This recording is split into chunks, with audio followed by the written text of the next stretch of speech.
Miss Catherine Bernardo, abay bigla na lamang naalala at nabanggit ni Mr. Alden Richards sa event na ito. Ano nga ba ang kapansin-pansin at pagbabago kay Miss Catherine Bernardo lately? Yes, channel, thank you so much sa inyong laging panonood at palagi ang pagsubaybay sa mga updates po natin.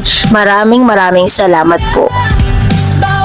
At ngayong araw ito na pag-usapan natin si Miss Catherine Bernardo kasi sa kanya pong interview ay natanong po siya patungkol sa bagay na kanyang pinasasalamatan, dahil meron po siyang exclusive interview na naganap at dito nabanggit niya, kung saan siyempre alam natin na highlights po kasi si Miss Catherine doon po sa sa isang event na ito. The kapamilya actress Catherine Bernardo has plenty to be grateful for as the year 2025 draws to an end.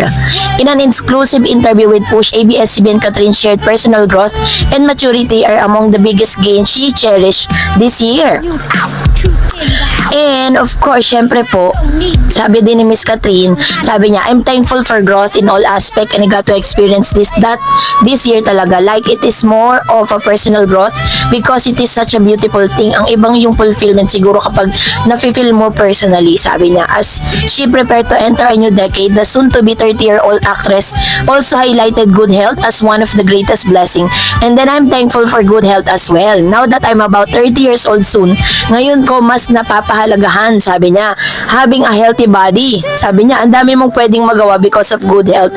And I'm just grateful for that. Sana magtuloy-tuloy yun the coming year, not just next year.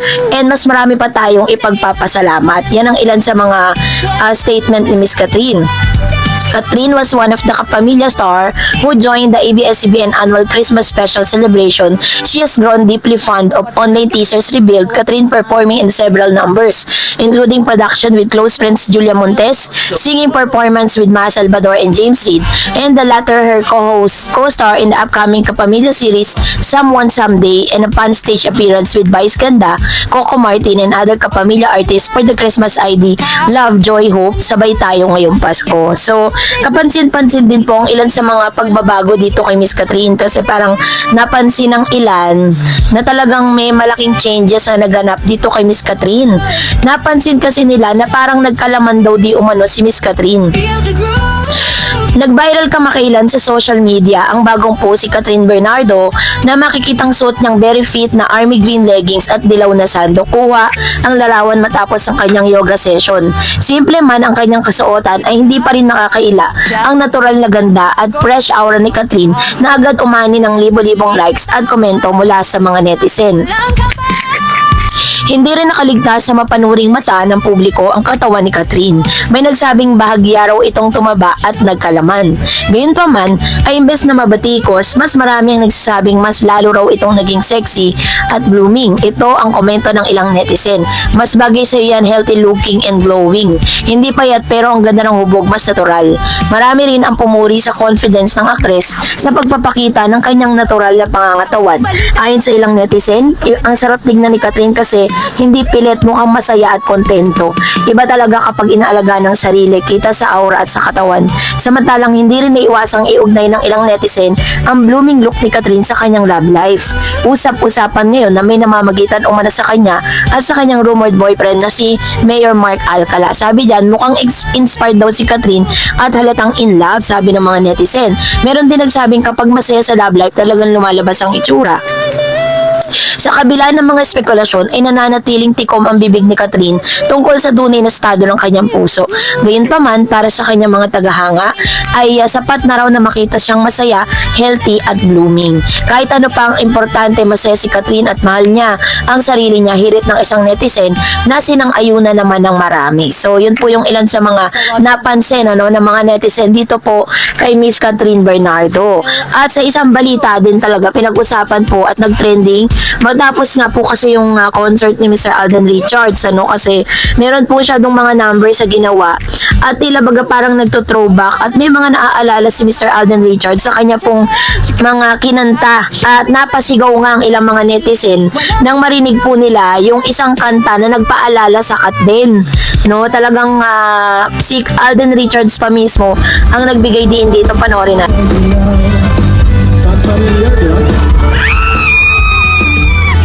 Kung matatandaan po ninyo during the promo time kung saan ay parang pinopromote po nila yung kanila pong movie na Hello Love Again, isa sa mga lagi nilang kinakanta yung Dilaw. Kasama po niya dito itong si Miss Catherine Bernardo. Kaya naman talagang nagbalik talaga ang mga Katden fans dahil po sa pagkakataong ito, kasi parang hanggang sa ngayon ay talagang naaalala at nababanggit pa rin ni Alden Richards ang ilan sa mga nagmarka sa mga fans po ng Katden. Dito niya, nung habang kinakanta niya to, sinabi niya sa mga fans niya na sounds familiar. Ayun. So parang sinasabi niya na yun yung mga chance at pagkakataon na magkasama nga sila nitong si Miss Catherine Bernardo, habang talagang kahit po napakaraming mga intriga, ang dami po mga naglabas sa mga fake news patungkol sa kanilang dalawa. At the same time, napakarami rin mga issues na namamagitan sa kanilang dalawa.